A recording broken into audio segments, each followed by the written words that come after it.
So, so Pete Hegseth, he's been on one lately. Okay. He fired, I think, the top military or the top army official, if I remember correctly, relatively recently.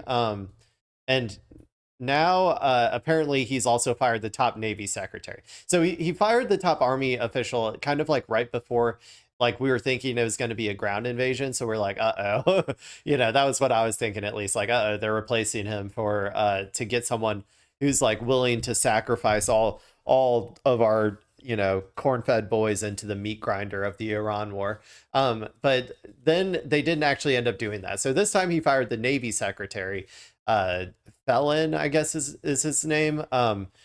Right as we're in the middle of this blockade situation. So we're going to try and watch this video. We're going to see if we can figure out like what's going on here, like why he keeps firing all of the heads of our various military organizations. Just like right off the bat, usually when uh, a fascist or a white supremacist starts purging the military of its upper echelon of leadership, it's usually not a good thing. But who knows? Who knows? Maybe this one was. We'll find out. The breaking news: the Secretary of the U.S. Navy is out as Trump's war with Iran enters day 54. The surprise announcement coming just moments ago from the Pentagon. Multiple sources telling CNN that there were tensions for months between John Phelan and the Defense Secretary Pete Hegseth. Phelan was then told at this moment during the war, resign or be fired. And I mentioned during the war. I mean, this is a major move at a shocking time. This is the Secretary of the Navy, and the U.S. Navy right now has 15 ships in the Middle East, with most enforcing the biggest blockade by the United States since World War II. Phelan's Yeah, it's not a good sign. It's not a good sign to have shakeups like this right now. It's not a good sign to the people who are there actually, fighting the wars. Or like, the people who are actually going to be sent into the meat grinder. But it's also like, I always assume that there's like behind the scenes discussions of like they want to do something that the military top echelon thinks is stupid, right? Is what I would have to guess is going on. Um, and I don't know what it is necessarily. But yeah, I think that there probably are just a lot of disagreements behind the scenes that are causing him to do this. But then there's also always the option that he's just trying to get more loyalists in there. But right now would be a bad time to do that. Like they would want to, if they were going to be purging the military of any anti-Trump sentiment, they should probably do that when we're not at war. Like if you're gonna because if you're preparing for like a fascist coup in America, right? You shouldn't be doing all of this preparation for your coup like during a time of war against another country. So that's why I'm kind of leaning towards the former, where I think it's just there's a lot of disagreements behind the scenes that are causing this to happen. sudden departure coming as it comes, as we have new video tonight from Iranian state media purportedly showing soldiers seizing container ships in the Strait of Hormuz. Kristen, what are you learning? Obviously, as we said, you think about the scale of this blockade and what the United States Navy is doing right now. Suddenly, the Secretary of the Navy out with a resign or be fired. Yeah, that's right. Obviously not good for the Secretary of the Navy. And we're learning some new reporting. And you mentioned some of this, which is this idea that there was tension between Pete Hegseth and Phelan. A lot of it stemming from Hegseth wanting him to be quicker, thinking it was too slow on ship reform. But there's another part of this that I think... Too slow on what? Wanting him to be quicker, thinking it was too slow on ship reform. But... Ship reform? Sorry, I just wanted to make sure that I didn't have it on like a higher speed. Sometimes I forget that I have it on a higher speed, but it's at 1.0. There's another part of this that I think is key, and this is what is always key in a Trump White House, which is proximity to power. And the reason being that Hegseth was annoyed by Phelan because Phelan would go directly to President Trump. Now remember this, Phelan was not somebody with military experience. He was a donor. He and his wife had raised millions of dollars for President Trump. He had a personal relationship with President Trump. Okay. Then that makes even more sense. So this is like classic, like like inside of all fascist movements, there's various factions and like, personalities and figureheads, and they're all vying for the attention of the fascist leader, right? Like that's historically how it's always been. And there is infighting a lot of the time because most people who align themselves with fascists, all they want is more power, right? And the way to get more power is to get closer to the dear leader, right? The leader of the movement. And so people like Kegsbreath and I'd say most of the inner cabinet, like Marco Rubio, JD Vance, all of them, probably want to have as much like, as much sway or as much like cachet as possible with the president. And so if this Phelan guy was, if he was if he, like she said, had a connection with Trump and was able to talk to him, separately, because famously Trump is like the last guy in the room that talks to him is the one who he listens to. And so if this guy can, if Hegseth is like, we want to be doing, we want to do this operation, it's going to be amazing. And he goes and tells Donald Trump. And then afterwards, this Navy guy, Phelan, calls him and is like, actually, this is why we shouldn't do that, because this could happen, this could happen, this could happen. Then Trump would hear that and be like, oh, I guess you're right, maybe we shouldn't do it. So this is classic inter-party, factions fighting inside of a fascist movement stuff. In Trump's White House, administrative, even the top branches of government, the top cabinet officials know that the closer you are in the direct line to Donald Trump, that gives you all of the power. So Hegseth felt like Phelan was going around him, having these direct conversations with President Trump. Now, we're still not entirely sure what option that Phelan went with, whether he resigned or was fired. But of course, we know now he was ousted after these personal tensions amid this ongoing war where the Navy... It's so funny. I also used the term ousted in my title, specifically because I couldn't tell from the title of this video whether he was... Well, I guess the title says that he was fired, but I wasn't really sure. I had read other things. I wasn't sure if he was actually fired or resigned, so I didn't want to put anyone in particular, so I just said ousted. And it looks like they did the same thing here. Navy is a central... See, I'm just as good as the Clinton News Network, okay, people? Stop saying that I'm not. ...component. I mean, it is obviously incredible. I'm the Clay News Network. The Clay News Network. How about that? The real CNN. If you're tired of the Clinton News Network, you can always come to the Clay News Network. Timing. Kristen, thank you very much. Everyone is here with me. General Mark Schwartz, let me just start with you because you spent so much of your military career in the Middle East with special forces. So, the context of this, Phelan out, all this with a resign or be fired, as the reporting is, suddenly in the midst of this massive blockade, at least 15 ships involved in it. I mean, what is the impact of something like that at the Secretary of the Navy at a moment like this? Well, I think the impact is greater from, an outsider's view of, like you said, the Navy secretary being removed during a time of war.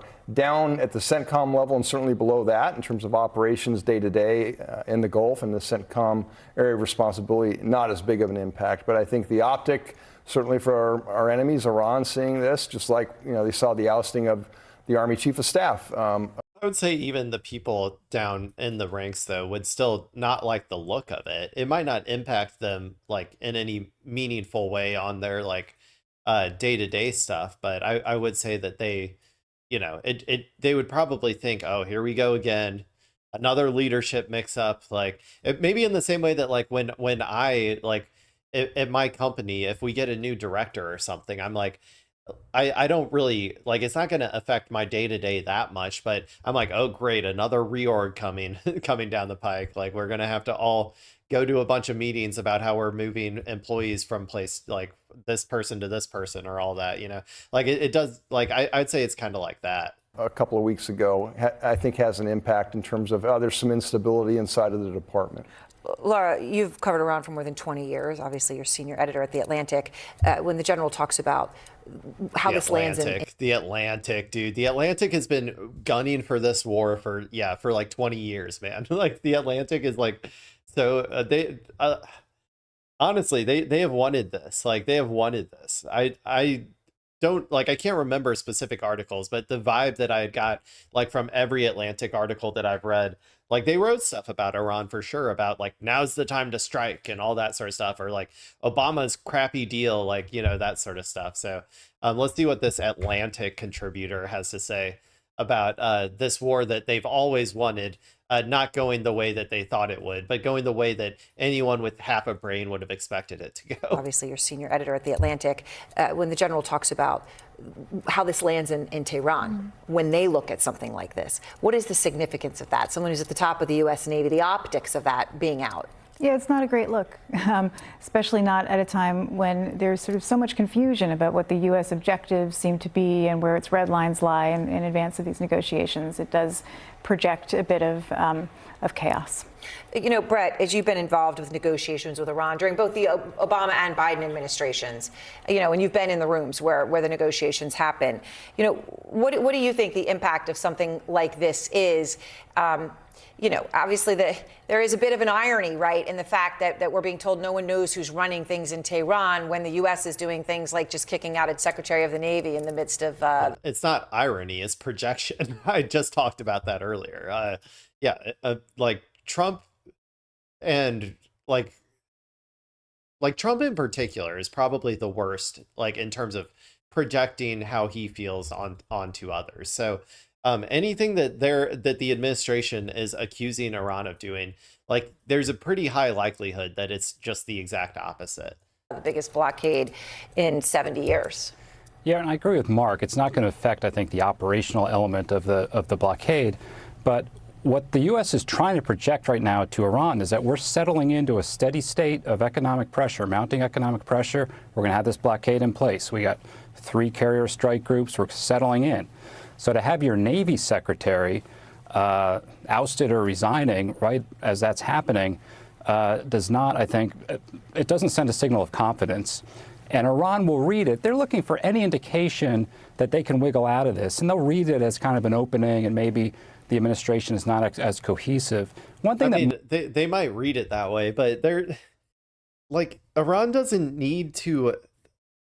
They don't need to believe or trust or even like look at like America in general to understand how this, like, to understand their position in this war. They, like I said before, they've already achieved a lot militarily. Like they know that they are in a strong position based on just the material reality of what was going on before the ceasefire.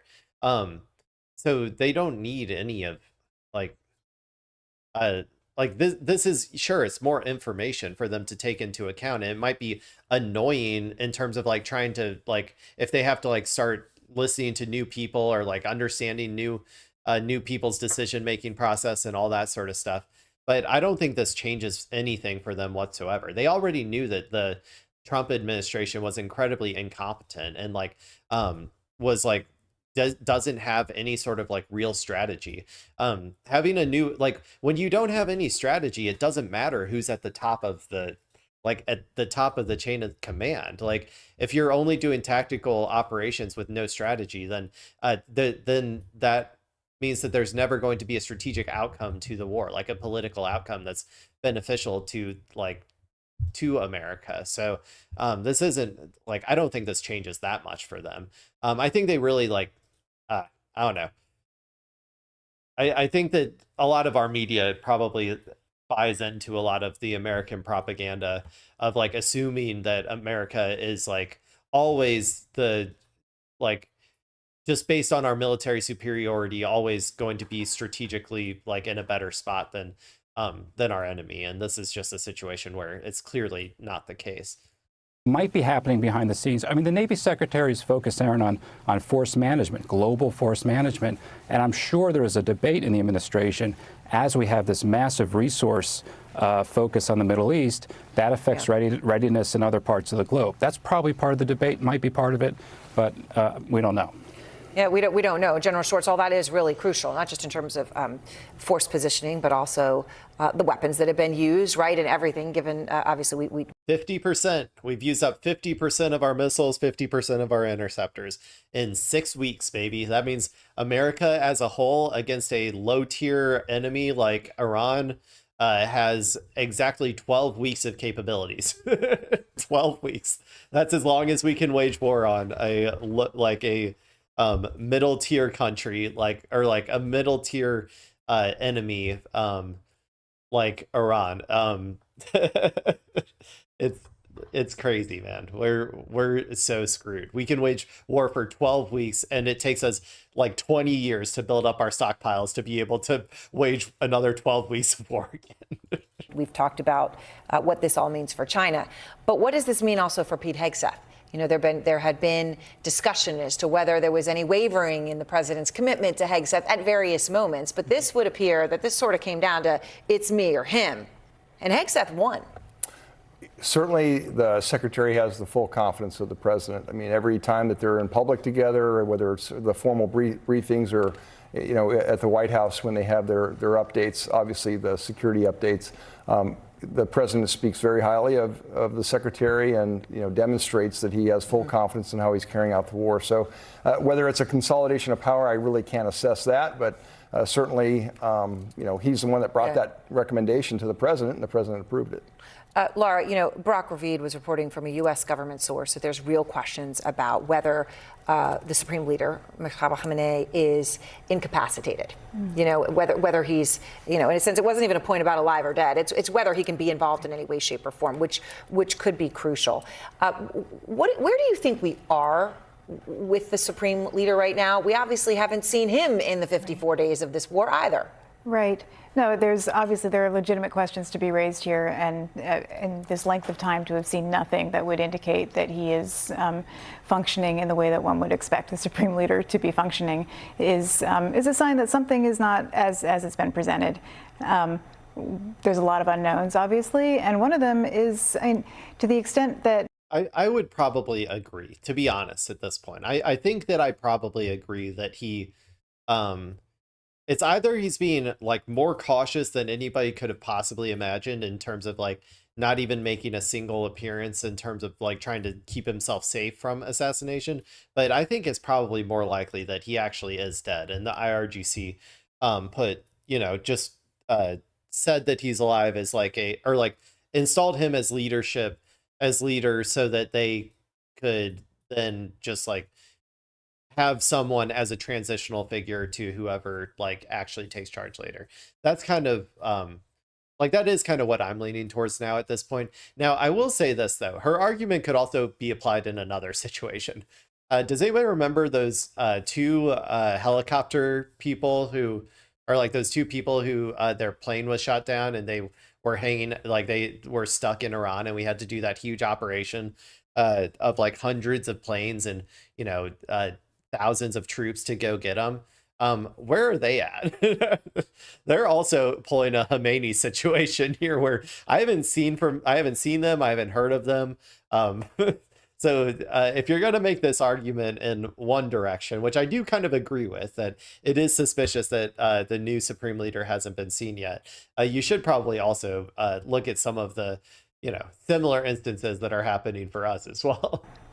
There's a lot of unknowns, obviously, and one of them is, I mean, to the extent that the Supreme Leader is an individual, but is also an office in Iran. There is a whole institution that undergirds the Supreme Leader. It's got about 4,000 employees at headquarters and maybe 10 times that across the country. So it's not just a question of is Moshtaba Khamenei himself making every decision personally, but is this bureaucracy functioning? Who is running it? And to the extent that it is or isn't, what does that mean for the balance of factional forces inside the Iranian regime? Because those forces have always been there. It's a country without political parties, but with politics. And the office of the leader in certain times was a sort of balancing and juggling. An arbiter of some sort. Yeah, but you killed all of the people who were conciliatory to the West. So now it's like it's all hardliners. So the institutions, I think, are holding up fine, like a lot better than I think even I expected, but definitely more than all of these like people who hold relatively Orientalist positions about Iran expected. I think a lot of these people, especially Atlantic writers, have been expecting like Iran to collapse for like 20 years or like maybe 40 years. Like they've been waiting for Iran. Like they've just one more sanction. They kept saying it, just one more sanction. If we just sanction one more Iranian, you know, industry, then it'll collapse in on itself. And it's like it never happened. And same with like, I don't know. I think that they just have a very like like I said, a very Orientalist perspective of countries like Iran. So I think it's hard for them to give an accurate assessment of of the strength of their institutions and stuff. So even if Khomeini is dead, like the new supreme leader, the institutions still seem to be running fine. Allegedly. Allegedly. But it's interesting you say 40,000 people work, the bureaucracy of the Supreme Leader's office of itself. Yeah. Brett, would you talk about who's making the decisions here? And I know that the White House has talked about all these factions that are going on. And now there's talk about the former Quds Force leader, General Vahidi, who is obviously chief of the IRGC, that perhaps he is essentially calling the shots. What do you know of him? Well, he goes back a long ways. He was sanctioned in the Obama administration in 2010 for having. Okay, well, they're about to end it right in the middle of his discussion. But yeah, I mean, I think the IRGC in the end is the one who is making the shots. They're the ones with the guns. So I do think that they are probably, they're probably calling the shots and like making the final decisions. But I do assume that all of these, if there are various factions, are all like making arguments one way or the other. And I do think that like the negotiations team might occasionally be on a different page than the IRGC from like the differing statements that those two like groups have made to the media and to Twitter in particular. So like I'm sure that there is some still like infighting, but I would say that there's a lot less infighting now in Iran than before the war, because like I said, we killed all of the people who were more conciliatory to the West and left all of the people alive who were much more hardline against the West. So like I would say that there's a lot less factionalization now probably than there has been in the past. But okay.